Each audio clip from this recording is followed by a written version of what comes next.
Praise the lord. ప్రభువును రక్షకుడైన యేసుక్రీస్తు పరిశుద్ధ నామమునకు మహిమ కలుగును గాక. మీ అందరికీ కూడా వందనాలు. ఆ దేవాది దేవుడు ఈరోజు మనల్ని ప్రేమించి ఆయన కృపలో మనల్ని జ్ఞాపకం చేసుకొని మరొక నూతన దినము మనం జీవించడానికి అనుగ్రహించిన సర్వోన్నతుని కనపరుచుకుంటూ ఆయన ఇచ్చిన వాక్యాన్ని ధ్యానించుకుంటూ ఆయనను మహిమపరుద్దాం. ఈరోజు దేవుడు మనకు అనుగ్రహిస్తున్నటువంటి వాక్యాన్ని ధ్యానం చేసుకుందాం. కీర్తనల గ్రంథము 72వ కీర్తన ఈరోజు దేవుడు మనతో మాట్లాడుతున్నాడు. కీర్తనల గ్రంథము 72వ కీర్తన 18వ వచనమును దేవుడి రోజు వాగ్దానంగా మనకు అనుగ్రహిస్తున్నాడు.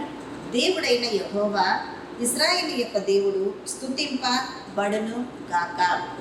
ఆయన మాత్రమే ఆశ్చర్య కార్యములు చేయువాడు అని ఇక్కడ రాజైనటువంటి సొలొమోను రాస్తున్నటువంటి కీర్తనలో సెలవిస్తున్నాడండి. ఆయన జ్ఞాని అయిన సొలొమోను దేవాది దేవుణ్ణి కనపరుస్తూ ఆయన సెలవిస్తున్నటువంటి ఆయన దేవుణ్ణి స్తుతిస్తూ చెప్తున్నటువంటి మాట ఈరోజు ఆ దేవాది దేవుని నోటి నుంచి వచ్చిన వాక్కును దేవుడు ఈరోజు మనకు అనుగ్రహిస్తున్నారు. ఆ వాక్యం ఏమై ఉందంట? దేవుడు ఇప్పుడు మనతో మాట్లాడిన విధముగా దేవుడైన యెహోవా ఇశ్రాయేలు యొక్క దేవుడు స్తుతింపబడును గాక అని ఇక్కడ మొదటిగా దేవుణ్ణి ఘనపరచడాన్ని గురించి, ఆ పరలోక తండ్రిని మహిమపరచడాన్ని గురించి దేవుడు ఆ వాక్యాన్ని మనకిస్తున్నాడు. రెండవదిగా ఆయన మాత్రమే ఆశ్చర్య కార్యములు చేయువాడు. ఇప్పుడు దేవుడు ఆయన ఏమంటున్నాడు? దేవుడైన యెహోవా ఇశ్రాయేలు యొక్క దేవుడై ఉన్నాడు. ఇప్పుడు ఆ దేవుడు స్తుతింపబడును గాక అని అంటున్నాడు. అంటే అది ఏమై ఉన్నాడు? ఆ దేవుడు దేవుడైన యెహోవా ఇశ్రాయేలు యొక్క దేవుడై ఆయన మాత్రమే స్తుతింపబడును గాక. అంటే నిన్ను సృజించిన దేవుడు, నీ ఉనికికి కారణమైన దేవుడు, ఈరోజు భూమి మీద నువ్వు ఉండడానికి కారణమైన ఆ దేవుడు, నిన్ను ఆశీర్వదించి అనేక ఫలములతో దీవెనలతో నిన్ను జ్ఞాపకం చేసుకుంటున్న ఆ దేవుడు ఏమై ఉన్నాడంట? దేవుడైన యెహోవా ఇశ్రాయేలు యొక్క దేవుడు నీ ద్వారా, నా ద్వారా, మన ద్వారా, రాజైన సొలొమోను ద్వారా దేవుడు ఏమంటున్నాడు? స్తుతింపబడును గాక. అంటే నువ్వు ఒక కార్యాన్ని, ఒక అద్భుతాన్ని, ఒక ఆశీర్వాదాన్ని దేవుడి పాద సన్నిధిలో అందుకొనక మునుపే, నువ్వు అడగబోయేది దేవుని ముందు దేవునికి విన్నవించక మునుపే నువ్వు చేయాల్సిన పని ఏమై ఉందంటే, నీకు ఆ కార్యం చేయబోయే వ్యక్తి ఏమై ఉన్నాడు, ఆయనకున్న శక్తి సామర్థ్యాలు ఏంటి, ఆయన నిన్ను ఎలా దీవించబోతున్నాడు, ఆయన అసలు చేయగలడా ఈ కార్యం అని నువ్వు గ్రహించి ఆయన మహిమపరచాలి. అదే ఇక్కడ సొలొమోను మనకు నేర్పిస్తున్నాడు. ఆయన ఎవరై ఉన్నారంట? ఈరోజు నేను అడగబోతున్న నా పరలోక తండ్రి ఏమై ఉన్నాడు, నేను గ్రహించాల్సింది ఏంటిది అని అంటే దేవుడైన యెహోవా అయి ఉన్నాడు. ఆయనే ఇశ్రాయేలు యొక్క దేవుడై ఉన్నాడు. ఆయన మాత్రమే స్తుతింపబడును గాక. అంటే నీకు చేయబోతున్న నీ కార్యాన్ని బట్టి ఆ దేవుడు మహిమ పొందును గాక. నీ పట్ల చేయబోతున్న అద్భుతాన్ని బట్టి ఆ దేవాది దేవుడే మహిమ పొందు స్తుతి నొందును గాక అని దేవుడు మాట్లాడుతూ నువ్వు దేవుణ్ణి స్తుతించాలి, నువ్వు ఘనపరచాలి.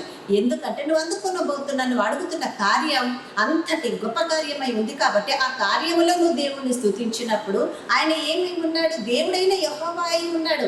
నీ పట్ల అద్భుతం చేసినా చేయకపోయినా, నిన్ను ఆస్వాదించకపోయినా అది నీ కర్తవ్యమై ఉంది, అది నీ విధి అయి ఉంది, నీ కట్టడి అయి ఉంది, నీకు ఆజ్ఞ అయి ఉంది. కాబట్టి నువ్వు చేయాల్సింది ఏముంది?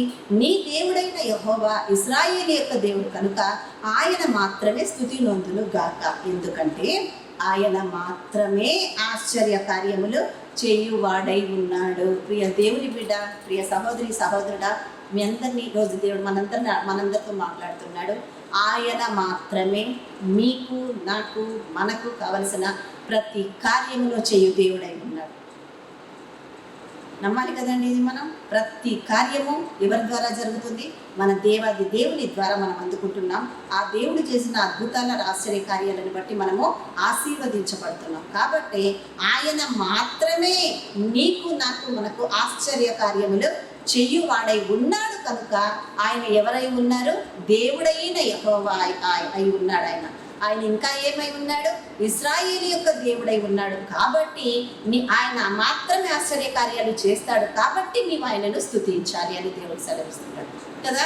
మన ప్రార్థన ఎలా ఉంటుందంటే, లేవగానే దేవా ఈ దినానికి నువ్వేమేమి సిద్ధపరచావు అవన్నీ నాకు ఇచ్చే ప్రభా, నా ఈ కష్టాలన్నిటి నుంచి తొలగించు, నాకు అప్పులు ఉన్నాయి, బాధలు ఉన్నాయి, ఇబ్బందులు ఉన్నాయి, ఇంట్లో సమాధానం లేదు, సమృద్ధి లేదు, ఒంట్లో అన్ని రోగాలు, ఇవే పెట్టి ఇవన్నీ ఇచ్చే ప్రభా అని మనం అడుగుతూ వస్తాం. కానీ అన్నీ మనం అడిగే ముందు మన పరలోక తండ్రిని మనం కూడా గణపరచాలి కదండి, మనం కూడా ఆయన స్తుతించాలి కదండి.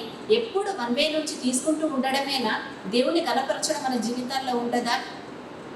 ఆయన స్తుతినందదగిన దేవుడు అండి. అందుకే ఆరాధించేటప్పుడు మనం కూడా ఒక మాట అంటాం కదా దేవాది దేవుని దగ్గర, పరలోకములో అనునిత్యము దేవాది దేవదూతల చేత పరిశుద్ధుడు పరిశుద్ధుడు పరిశుద్ధుడు అని నిత్యము ఆరాధించబడుతున్న దేవా నీకు స్తోత్రము ఆరాధన అని మనం స్తుతిస్తాం కదండి. ఆ స్థుతులు అందుకోవడానికి అర్హత కలిగిన దేవుడు ఆయన మాత్రమేనండి. మరి మనము లేచిన దగ్గర నుంచి మన విన్నపాలు విజ్ఞాపనలు మనవులు మాత్రమే ఆయనకు అప్పగిస్తూ దేవా నాకు ఇది కావాలి ప్రభా, నాకు ఇది కావాలయ్యా, అయ్యా నాకు ఈ సమృద్ధిని దయచేయని మనం మాత్రమే అడుగుతూ కూర్చుంటే ఇంకా ఆయన స్తుతించేది ఎప్పుడండి? మన జీవితాల్లో కృతజ్ఞత అన్నది ఉండనే ఉండదండి. ఇటు అందుకుంటాం, ఈ చేత్తో మర్చిపోతాం, ఇంకొకసారి దేవుడి జ్ఞాపకం చేసుకోండి. అందుకే అనేక జీవితాలు భ్రష్టత్వములో ఉన్నాయి. ఈరోజు కొంతమందిని చూస్తే, వారి కుటుంబాలను చూస్తే దేవుడు అసలు ఉన్నాడా లేదా వాళ్ళ దగ్గర, వీళ్ళు అసలు దేవుడికి సంబంధించిన వాళ్ళేనానన్న ఆలోచన కూడా మనకు కలుగుతుంది.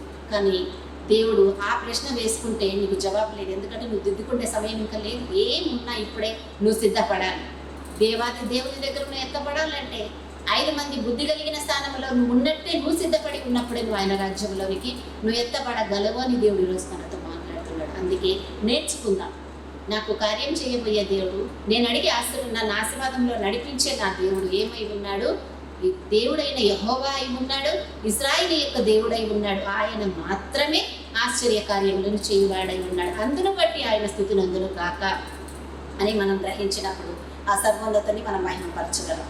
ఈ వాక్యం మనందరి జీవితాలలో నీరు కట్టి ఫలింప చేయబడను గాక. ఆమేన్. కళ్ళు మూసుకుంటే ప్రార్థన చేసుకుందాం. హల్లెలూయా హల్లెలూయా హల్లెలూయా హల్లెలూయా. స్తోత్రం స్తోత్రం స్తోత్రం దేవా, నీకు వందనాలు స్తుతులు తండ్రి. మా అందరినీ మీరు ప్రేమించి మీ కృపలు ఆదరించి తండ్రి, గొప్ప వాక్యం ద్వారా మీరు మాతో మాట్లాడి బలపరిచారు తండ్రి. అవునయ్యా, జ్ఞాని అయిన సొలొమోను ప్రభా, ఇదిగో నా తండ్రి యెహోవా దేవుడైన యెహోవా ఇశ్రాయేలు యొక్క దేవుడు స్తుతినంతును గాక అని చెప్పి ప్రభా, ఆయన మాత్రమే ఆశ్చర్య కార్యములను చేయువాడు అని అందుకు స్తుతించాలని అతను నేర్పించిన నాయన కృపవాక్యమును బట్టి నీకు స్తోత్రం. మేమందరము కూడా తండ్రి మా పట్ల కార్యం చేయబోయే దేవుడవు నీవు మాత్రమే స్థుతి నొందుదువు గాక అని కృతజ్ఞతతో మేము నిన్ను కనపరచడానికి సహాయం చేయండి నా తండ్రి. మీకే వేలాది వందనాలు. దైవజనులను మీరు జ్ఞాపకం చేసుకోనండి, సువార్థికులను సేవకులను జ్ఞాపకం చేసుకొని వారి మందిరాలలో యథార్థత నిలిచి ఉండులాగా ప్రతి ఒక్క పరిచర్యను మీరు ఆశీర్వదించమని ప్రార్థిస్తున్నాము తండ్రి. యేసయ్యా నీకు వందనాలు నాయన. రక్షణ లేని వారికి, మారు మనసు లేని వారికి ప్రభా యేసు నామమున రక్షణ మారు మనసు అనుగ్రహించబడను గాక. అన్యులైన వారు నీ బిడ్డలుగా మారి నిన్ను స్తుతించి కనపరచుదురు గాక. దేవా నీకు వందనాలు తండ్రి. ఎవరి బిడ్డలను జ్ఞాపకం చేసుకొని అయ్యా ఇదిగో తండ్రి నీతి మార్గంలో నడిచే కృపలో వారిని స్థిరపరచమని ప్రార్థిస్తున్నాను యేసయ్యా. తండ్రి కుటుంబాలలో అసమాధానము కలిగి భార్యాభర్త మధ్యలో సమాధానం లేని స్థితిలో ఉన్న కుటుంబాలలోనికి మీరు దిగి వచ్చి శాంతిని సమాధానమును కలుగజేయమని యెహోవా షాలోముగా మీరు తోడే ఉండి నడిపించమని ప్రార్థిస్తున్నాను యేసయ్యా. తండ్రి ఏ బిడ్డలకైతే వివాహము కాలేదో వారి జీవితాలలో ప్రభా మంచి వివాహం అనే ఘట్టమును మీరు జరిగించమని ప్రార్థిస్తున్నాను నా తండ్రి. నా దేవ ఎవరిని విమర్శించకుండా నీ నీతి మార్గంలో ఉండే కృప మాకు సహాయం చేయమని ప్రార్థిస్తూ నా తండ్రి మా అందరినీ మీ హస్తాలకు అప్పగించుకుంటూ ప్రపంచ దేశాల మీదకి నీ హస్తాన్ని నడిపించి శాంతి సమాధానములను దయచేయండి యేసయ్యా. మీకే స్తోత్రములు స్తోత్రములు తండ్రి. మీకే వందనాలు కృతజ్ఞతలు చెల్లిస్తూ మా ఈ ప్రార్థన అంతటిని కూడా యేసు నామమున మీ ఆశీర్వాదముగా వాక్యము విన్న మేమందరము కూడా అడిగి పొంది ఉన్నాము మా తండ్రి. ఆమేన్ ఆమేన్ ఆమేన్. హల్లెలూయా. అందరికీ ప్రైజ్ లాడండి.